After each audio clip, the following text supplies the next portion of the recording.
मुसलमानों तुमको आखिरत में अल्लाह तबारक व तआला के रूबरू खड़े नहीं होना है? क्या मुसलमानों तुमको अल्लाह तबारक व तआला के रूबरू खड़े होकर जवाबदेही नहीं बनती है तुम्हारी? क्या अल्लाह तबारक व तआला तुम्हारे से जब सवाल जवाब करेगा तो बाबरी का हिसाब नहीं पूछेगा? क्या तुमसे फ़लस्तीन के शोहदाओं का हिसाब नहीं मांगा जाएगा? क्या तुमसे अक्सा की हिफाजत की जिम्मेदारी नहीं मांगी जाएंगी? ना हम अक्सा को छोड़ेंगे कभी और ना बाबरी को भूलेंगे कभी। हम अपनी नस्लों को बताएंगे कि अक्सा हमारी है और बाबरी को आतंकवादियों ने गिराई है। 6 दिसंबर 1992 भारत के जुडिशल सिस्टम पे वो सबसे बड़ा कलंक है जिस दिन सुप्रीम कोर्ट के फैसले को हिंदुत्ववादी आतंकियों ने अपने पैरों तले रौंद दिया। और इस आतंकी घटना को अंजाम देने से पहले ये जानना भी ज़रूरी है कि एक दिन पहले इस आतंकी घटना को पूरी तरह से अंजाम दिया जा सके, इसके लिए वाजपेयी ने एक भाषण दिया था। उस भाषण में कहा था कि ये ज़मीन जो है वो उबड़ खाबड़ है, इस पे बड़े बड़े पत्थर है, तो इसको समतल बनाना है। इसका मतलब उनका ये था कि जो मस्जिद के मीनारे और गुंबद है ये ज़मीन के ऊपर में उबड़ खाबड़ है और इसे समतल बनाने के लिए वाजपेयी ने आतंकवादियों को उकसाया था, भड़काया था। लेकिन मेरा सवाल भारत के जुडिशल सिस्टम से है। आज 31 साल बीत जाने के बाद भी उन आतंकवादियों को आज तक सज़ा क्यों नहीं दी गई? हम तो कभी नहीं भूलेंगे कि वहाँ बाबरी थी और जिस तरीके से बाबरी मस्जिद के केस को डील किया गया, जिस तरीके का फैसला दिया गया है सुप्रीम कोर्ट द्वारा, हमने तो भरोसा ही किया था ना कानून पे, और कानून ने हमें धोखा ही दिया। हमें 6 दिसंबर 1992 को भी कानून ने धोखा दिया था और बाबरी मस्जिद के फैसले में रंजन गोगोई की सदारत की बेंच ने भी हमें धोखा ही दिया। और बदले में जो जो पाया है उस बेंच के 5 जजों ने, ये दुनिया में किसी से छुपा नहीं है। और पूरी दुनिया में उस जजमेंट की जितनी आलोचना होती है, शायद ही आज तक किसी भी ऐसे जजमेंट की, किसी भी कोर्ट के द्वारा लिखे गए जजमेंट की आलोचना होती हो। जिस जजमेंट में ये माना जा रहा है कि वहाँ बाबर के सिपा सालार ने मस्जिद तामीर की थी लेकिन कोई मंदिर तोड़ा नहीं गया था। जिस जजमेंट में ये माना जा रहा है कि 6 दिसंबर 1992 को आतंकी हमला हुआ और बाबरी मस्जिद तोड़ी गई, वही जजमेंट ये कह रहा है कि हम आस्था के आधार पे, क्योंकि लोगों की आस्था है उसमें, इसलिए हम ये ज़मीन मुसलमानों को ना देते हुए हिंदुओं को दे रहे हैं। तो साहब ये कौन सा फैसला हुआ? अगर आस्था के आधार पे फैसले होने हैं तो कानून की किताबों को बंद कर दिया जाना चाहिए। हम ये हमेशा याद रखेंगे और अपनी नस्लों को भी याद दिलाते रहेंगे कि अक्सा हमारी है, बाबरी को हम भूलेंगे नहीं, अक्सा हम तुमको भूलने देंगे नहीं। अब सवाल ये आता है कि मुसलमान इस दोनों मस्जिदों के लिए क्या करे?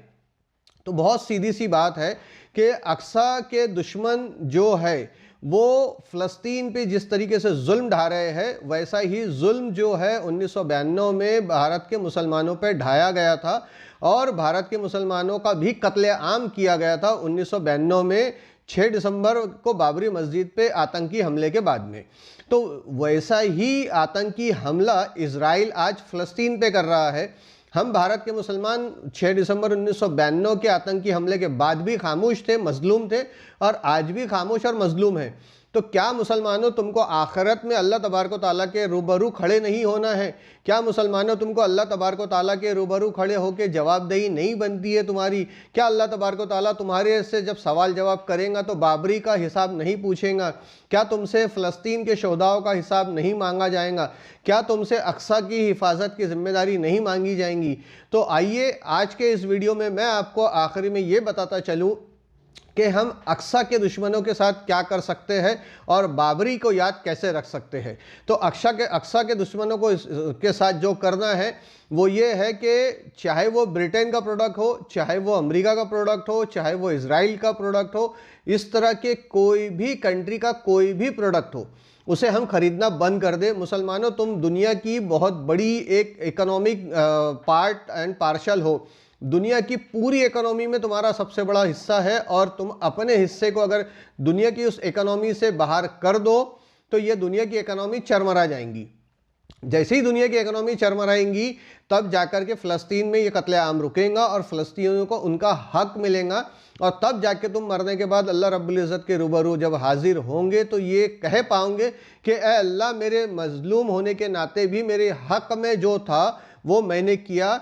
फ़लस्तीन की हिफाजत के लिए मैं जो कर सकता था वो ये था कि फ़लस्तीन के और अक्सा के दुश्मनों की पैसे की ताकत का मैं हिस्सा नहीं बना, और पैसे की ताकत को कमज़ोर करने के लिए मैंने उनके सारे कंपनियों के प्रोडक्ट्स को ख़रीदना बंद कर दिया।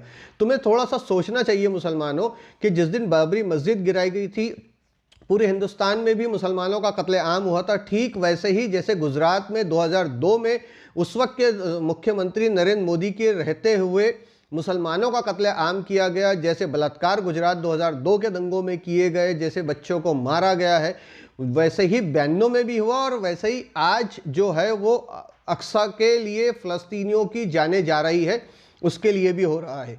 वहाँ अपने ज़मीन की लड़ाई के साथ साथ मस्जिद की हिफाजत की लड़ाई है, और यहाँ हमारी मस्जिद को आतंकी हमले से बचाने की लड़ाई थी। हम वो हमला हार गए, उस आतंकी हमले में मुसलमानों की हार हुई, क्योंकि हमने भारत के कानून पर, भारत की कानून व्यवस्था पर भरोसा किया।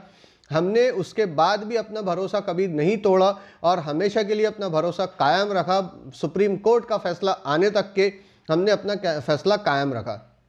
लेकिन फिर हमें सुप्रीम कोर्ट ने एक बार धोखा दिया, और धोखा दे करके हमसे हमारी ज़मीन, हमसे हमारी मस्जिद को छीना, और छीन करके हिंदुओं के हवाले कर दिया।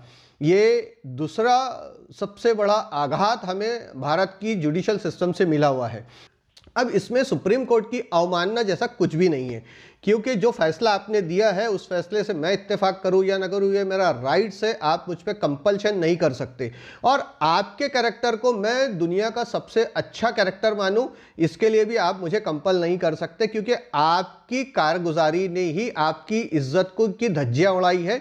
मैंने तो सिर्फ अपना ओपिनियन रखा है, क्योंकि इधर रिटायर और इधर राज्यसभा, इधर रिटायर, इधर है तो गवर्नर, इधर रिटायर और इधर है तो बड़े बड़े बोर्ड्स के चेयरमैन।